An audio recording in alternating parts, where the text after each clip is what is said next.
मौर्य प्रशासन के बाद हमारा अगला चैप्टर आता है ब्राह्मण समाज। यह जो समाज है यह मौर्योत्तर काल में आता है। मौर्योत्तर काल में दो प्रकार से राज्य हुए हैं, एक विदेशी राज्य, दूसरा देसी ब्राह्मण राज्य। विदेशी राज्यों में जिन राजाओं ने प्रशासन किया है वह भारत की उत्तर पश्चिमी सीमा और मध्य भारत में अपना प्रशासन किया था, जिनमें यवन शासक, हिंदू शक और पल्लव वंश के राजा हुए। और ब्राह्मण जो देशी राज थे उनमें मुख्यतः इन्होंने पाटलिपुत्र और महाराष्ट्र वाले क्षेत्र में अपना प्रशासन किया है। इनमें जो राजा थे वह शुंग राजवंश थे, वह शुंग, कण्व, आंध्र, सातवाहन, वाकाटक और चेदी थे। ठीक है, इनको हम विस्तार से अब आगे देखते हैं। पहला, ब्राह्मण राज्य।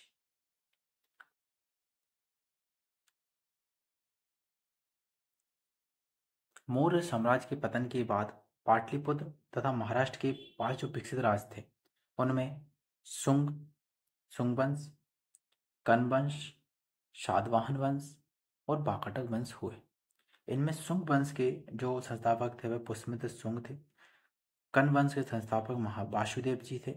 सातवाहन वंश के संस्थापक सिमुख थे और वाकाटक वंश के संस्थापक विनय शक्ति थे। ये इसके प्रथम शासक हुए। सबसे पहले शुंग वंश। शुंग वंश मूलतः उज्जैन की ब्राह्मण जाति थी। इनमें इसके संस्थापक पुष्यमित्र शुंग हुए। इसके बाद अग्निमित्र के बाद वसुमित्र हुए, वसुमित्र के बाद भागवत और भागवत के बाद देवभूति। ये सभी शासक शुंग वंश के शासक हुए। शुंग वंश पुष्यमित्र शुंग। पुष्यमित्र शुंग के बारे में हम देखते हैं। मौर्य वंश के अंतिम शासक बृहदत्त की हत्या करके मगध में शुंग वंश की गद्दी पर बैठा पुष्यमित्र शुंग। इसने ही शुंग वंश की स्थापना की। इसने अपनी राजधानी विदिशा को बनाया। इसने कुछ प्रमुख कार्य किए, जिनमें 2 बार अश्वमेध यज्ञ किया। इनमें पुष्यमित्र शुंग का जो पतंजलि थे वह पुष्यमित्र जो पुरोहित थे वह पतंजलि जी थे। ठीक है, हिंदू यूनानी शासक मिनांडर को इन्होंने हराया था। पुष्यमित्र शुंग ने हिंदू यूनानी शासक था मिनांडर, इसको हराया था। सतनाम में भरूत स्तूप का इसने निर्माण करवाया था। भरूत स्तूप का निर्माण किसने करवाया? तो पुष्यमित्र शुंग ने करवाया था। ये कहाँ पर स्थित है भरूत स्तूप? तो सतनाम में स्थित है। वैदिक धर्म और संस्कृत का इसने पुनरुत्थान कराया था। वैदिक धर्म और संस्कृत का इसने क्या किया? पुनरुत्थान कराया। सांची की जो स्तूप है उसकी वेदिका हमने देखा था। वेदिका का जो पुनर्निर्माण किसने करवाया था? तो पुष्यमित्र शुंग ने करवाया था। तो वेदिका का निर्माण या जो रेलिंग होती है उसका पुनर्निर्माण किसने करवाया? पुष्यमित्र शुंग ने कर। और इसने ही लकड़ी के स्थान पर किसका? पत्थर का प्रयोग करा था। पत्थर लगवाए थे किसमें? वेदिका में। ठीक है, शुंग वंश के कुछ अन्य शासक, ठीक है, जिनमें अग्निमित्र यह अग्निमित्र जो है वह कालिदास द्वारा लिखित एक नाटक है जिसका नाम है मालविका अग्निमित्र। इसके जो नायक हैं वो कौन है? अग्निमित्र। और अग्निमित्र किस वंश से संबंधित है? शुंग वंश से संबंधित है। ये आप देख सकते हैं अग्निमित्र जो है यह कालिदास द्वारा लिखित नाटक है अग्निमित्र। ठीक है, इसके नायक कौन है? तो वाल्मीकि अग्निमित्र के नायक कौन है? तो ये अग्निमित्र। और ये कहाँ के किस वंश के शासक हैं? तो शुंग वंश के शासक हैं। भागवत दूसरे कौन है इसके शासक? को भागवत। यूनानी राजा एंटियाक्लिस ने हेलियोडोरस को अपना राजदूत बनाकर भेजा था, जिसने यहाँ भागवत धर्म का स्वीकार किया और विदिशा में भागवत वासुदेव के सम्मान में गरुड़ स्तंभ की स्थापना की थी। ठीक है, तो ये भागवत के समय पे हुआ था। ठीक है,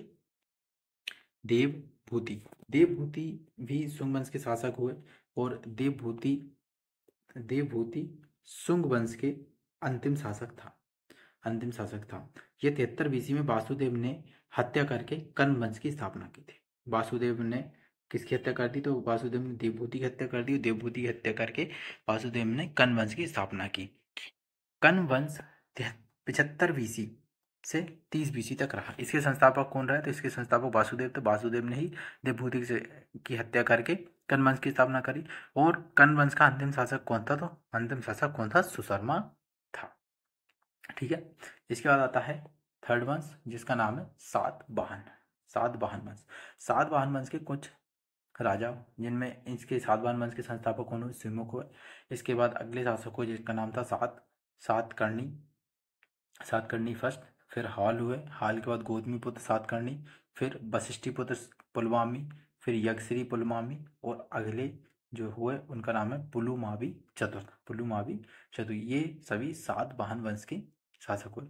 यह जो वंश था सातवाहन वंश, ये 30 बीसी से 25 बीसी तक 5 साल ये रहा। ठीक है, परिचय देखते हैं हम। सातवाहन वंश के संस्थापक कौन थे? सिमुक थे। यह जो वंश था वह महाराष्ट्र और आंध्र प्रदेश में फैला हुआ था। ये जो राज्य था वह महाराष्ट्र और आंध्र प्रदेश में फैला था। ठीक है, भारत पर सर्वाधिक समय तक शासन करने वाला प्रथम वंश लगभग 280 वर्ष। ठीक है, पुराण में आंध्र अभिलेख सातवाहन, आंध्र सातवाहन अभिलेख। मत्स्य पुराण में प्राचीनतम पुराण मत्स्य पुराण, और ये सातवाहन की इसमें वंशावली मिलती है। किसमें? सातवाहन वंश की वंशावली किस पुराण में मिलती है? तो ये मत्स्य पुराण में मिलती है। इसकी जो राजधानी है वह कौन सी है? प्रतिष्ठान हुई, जो औरंगाबाद महाराष्ट्र में स्थित है। इसकी जो राजभाषा है, सातवाहन वंश की राजभाषा, वो प्राकृत भाषा है। इसकी जो लिपि है वह ब्राह्मण लिपि। अगला है सातकर्णी। सातकर्णी फर्स्ट। सातकर्णी फर्स्ट का जो विवाह हुआ वो नागनिका से हुआ था। इसका उल्लेख नाना घाट अभिलेख जो महाराष्ट्र में इससे मिलता है। सातकर्णी प्रथम ने 2 अश्वमेध यज्ञ कराए और तथा एक राजसूय यज्ञ कराया था। ब्राह्मणों को भूमि दान देने की जो प्रथा का आरंभ भी किसने कराया? तो इसकी प्रथा का जो आरंभ भी सातकर्णी फर्स्ट ने कराया था। नागनिका ने संरक्षक के तौर पर कार्य किया था। अगले जो शासक हुए जिनका नाम था हाल। हाल प्राकृत भाषा में गाथा सप्तशती जो प्रेम कथा की इन्होंने रचना की। ये आप देख सकते हैं कि हाल सातवाहनाची गाथा सप्तशती, इसकी रचना किसने की? हाल ने की थी। ठीक है, गुडाडे प्राकृत भाषा में भृत कथा कोश है। ठीक है, सर्वमर्मन जो संस्कृत भाषा में कातंत्र है, वो रानी मलयवती के अनुरोध पर इन्होंने किया था। ठीक है, हाल में। अगले जो शासक हुए सातवाहन वंश के, इनका नाम है गौतमीपुत्र सातकर्णी। सबसे महान शासक हुए सात वंश के। सातवाहन वंश का सबसे महान शासक है वो कौन है? गौतमीपुत्र सातकर्णी। ठीक है, इसका जो उल्लेख मिलता है वह नासिक अभिलेख से मिलता है। इस गौतमी बलश्री, ठीक है, यह एक ब्राह्मण था, अद्वितीय ब्राह्मण था, वर्ण व्यवस्था का संरक्षक था और वेदों का आश्रयदाता था। ये नासिक अभिलेख से गौतमीपुत्र सातकर्णी के बारे में जानकारी मिलती है। ठीक है, शक शासक ने नहपान को हराया था। जो शक शासक थे इनने किसको हराया? नहपान को हराया था। अगला वशिष्ठीपुत्र पुलमावी। अगले जो शासक हैं उनका नाम है वशिष्ठीपुत्र पुलमावी। इनका जो नाम अन्य नाम मिलते हैं जिनमें एक आंध्र सम्राट और दक्षिणा पथेश्वर मिलता है। ये इनके उपनाम है किसके? वशिष्ठीपुत्र पुलमावी के। और इन्होंने सिक्के जो जारी किए थे उनमें 2 पतवार वाली जहाज का चित्र था। तो वशिष्ठीपुत्र पुलमावी द्वारा जारी सिक्के कैसे थे? तो उनमें 2 पतवार वाली जहाज का चित्र था। और वशिष्ठीपुत्र पुलमावी का जो उपनाम हुए उनमें एक आंध्र सम्राट के नाम से भी प्रसिद्ध है और एक दक्षिण पथेश्वर के नाम से भी प्रसिद्ध है। ये एग्जाम में आता है उपनाम के रूप में। ठीक है, अगले जो शासक हुए इनका नाम था अन्य सातवाहन शासक में, जिसमें थे यज्ञश्री सातकर्णी। यह अंतिम शक्तिशाली शासक थे किसके? सातवाहन वंश के। इन्होंने सिक्कों पर क्या? जलयान का चित्र बनवाया था। किसका? जलयान का चित्र बनवाया था। पुलमावी अगले शासक हैं जिनका नाम है पुलमावी चतुर्थ। ये अंतिम शासक हुए और इसके बाद सातवाहन वंश का क्या हो गया? विघटन हो गया। इसमें जो विघटन हुआ तो वह विदर्भ के रूप में महाराष्ट्र, फिर आंध्र प्रदेश और कर्नाटक कदम वंश, ये अलग अलग में हो गए। जिसमें विदर्भ में वाकाटक वंश हुआ, दक्षिण महाराष्ट्र में आभिर वंश हो गया और आंध्र प्रदेश में इक्ष्वाकु वंश हो गया और कर्नाटक में कौन सा? कदम वंश बन गया। इस प्रकार ये 4 वंशों में सातवाहन वंश का क्या हो गया? विभाजन हो गया। ठीक है, इसके बाद सातवाहन वंश के हम कुछ अन्य तथ्य देखते हैं जो फैक्ट एग्जाम में आने के चांस ज़्यादातर हैं। सातवाहन वंश ने क्या? चांदी, तांबे और सीसा के सर्वाधिक सिक्के जारी किए थे और और कांसे की मुद्राओं का प्रचलन किया, जिनमें सार्वजनिक सिक्के किसके थे, तो शीशे के थे। सातवाहन वंश अपना सिक्का ढालने में जिस शीशे का इस्तेमाल करते थे उसे कहाँ से मंगवाया जाता था, तो उसे रोम से मंगवाया जाता था। सातवाहनों में हमें मात्र तंत्रात्मक ढांचे का आभास मिलता है। क्यों मिलता है? क्योंकि उनके जो राजा थे, राजाओं के नाम पर उनकी माताओं के नाम पर रखने की प्रथा थी।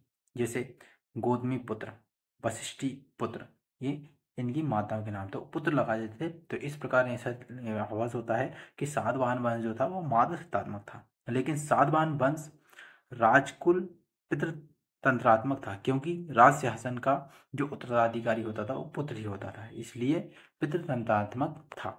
लेकिन आभास कैसा होता है, मातृतंत्रात्मक का। ठीक है, अगले जो फैक्ट हैं जिनमें सातवाहन शासकों ने ग्रामीण क्षेत्रों में प्रशासन का काम गोलमिक को सौंपा था। ठीक है, सातकर्णी एवं अन्य सभी सातवाहन शासक दक्षिणापथ के स्वामी कहे जाते थे। कौन कौन? तो सातकर्णी और अन्य जितने भी सातवाहन शासक इनको क्या कहा जाता था, तो दक्षिणापथ के स्वामी कहते थे। सातवाहन राज्य ने उत्तर और दक्षिण भारत के बीच किसका, सेतु का काम किया। क्यों? क्योंकि ये महाराष्ट्र आंध्र प्रदेश में थे। महाराष्ट्र आंध्र प्रदेश से उत्तर भारत और नीचे दक्षिण भारत, तो बीच में हो गए। बीच में होने के कारण इनको क्या कहते थे, भारत के सेतु के रूप में काम करते थे। सातवाहनों की महत्वपूर्ण जो स्थापत्य कृति थी, जिनमें काले का चैत्य, अजंता और एल्लोरा की गुफाओं का निर्माण एवं अमरावती का विकास किया इन्होंने। ठीक है, ये इसकी प्रमुख स्थापत्य कृतियां थी। सातवाहन वंश के बाद जो अगला वंश है वह है वाकाटक वंश। वाकाटक वंश के कुछ शासक जिनमें बिंदशक्ति, प्रवरसेन फर्स्ट, रुद्रसेन, पृथ्वीसेन, प्रवरसेन द्वितीय और पृथ्वीसेन द्वितीय हुए। इनका जो क्षेत्र था वह दक्षिण भारत था। क्या था? वाकाटक वंश कहाँ था? दक्षिण भारत में था। वाकाटक राजवंश की स्थापना 255 ईस्वी के लगभग बिंदशक्ति नामक व्यक्ति ने की थी। किसने की थी? तो बिंदशक्ति नामक व्यक्ति की। बिंदशक्ति व्यक्ति वाकाटक वंश का क्या था? संस्थापक था। इनके पूर्वज सातवाहन वंश के अधीन थे और विदर्भ, जो बरार विदर्भ था, उसके स्थानीय शासक थे। किसके पूर्वज? तो जो बिंदशक्ति के पूर्वज थे, इन्होंने ही किसकी स्थापना की? तो वाकाटक वंश की स्थापना की। बिंदशक्ति के पश्चात उसका जो पुत्र था जिसका नाम था प्रवरसेन प्रथम, जो 275 से 335 तक रहा, का शासक हुआ। वाकाटक वंश का वह अकेला ऐसा शासक था जिसने सम्राट की उपाधि धारण की थी। किसने? तो प्रवरसेन। प्रवरसेन एकमात्र ऐसा शासक था जिसने किसकी? सम्राट की उपाधि धारण की थी। पुराणों से पता चलता है कि इसने कितने 4 अश्वमेध यज्ञ कराए थे। प्रवरसेन के पश्चात वाकाटक जो साम्राज्य था 2 शाखाओं में विभक्त हो गया, प्रधान शाखा और तथा बासीय शाखा। दोनों शाखाएं समांतर रूप से शासन किया करती थी। प्रधान शाखा के जो प्रमुख राजा थे उनमें रुद्रसेन प्रथम, प्रभावती गुप्ता का संरक्षण काल, इसका प्रवरसेन द्वितीय और नरेंद्र सेन, पृथ्वीसेन द्वितीय, ये प्रमुख राजा हुए प्रधान शाखा के। ठीक है, गुप्त शासक चंद्रगुप्त द्वितीय ने, अगला जो फैक्ट है इसमें आता है कि गुप्त शासक चंद्रगुप्त द्वितीय ने अपनी पुत्री जिसका नाम था प्रभावती गुप्ता का विवाह किससे? वाकाटक नरेश रुद्रसेन द्वितीय से कराया। किसने? चंद्रगुप्त द्वितीय ने कराया। किसका विवाह? उसकी जो पुत्री थी जिसका नाम था प्रभावती, इसका विवाह किससे? नरेश रुद्रसेन से कराया। वाकाटक राजा का जो राज गुप्त एवं शक राज्यों के बीच था। राज्यों पर विजय प्राप्त करने के लिए चंद्रगुप्त द्वितीय ने इस संबंध को स्थापित किया था। विवाह द्वारा जो संबंध स्थापित किए थे तो उसने गुप्त और शक राजाओं पर विजय प्राप्त करने के लिए किए थे। विवाह के कुछ समय पश्चात रुद्रसेन द्वितीय की मृत्यु हो गई, क्योंकि उसके दोनों पुत्र दिवाकर सेन और दामोदर सेन अवयस्क थे। अतः प्रभावती गुप्ता ने शासन को संभाला।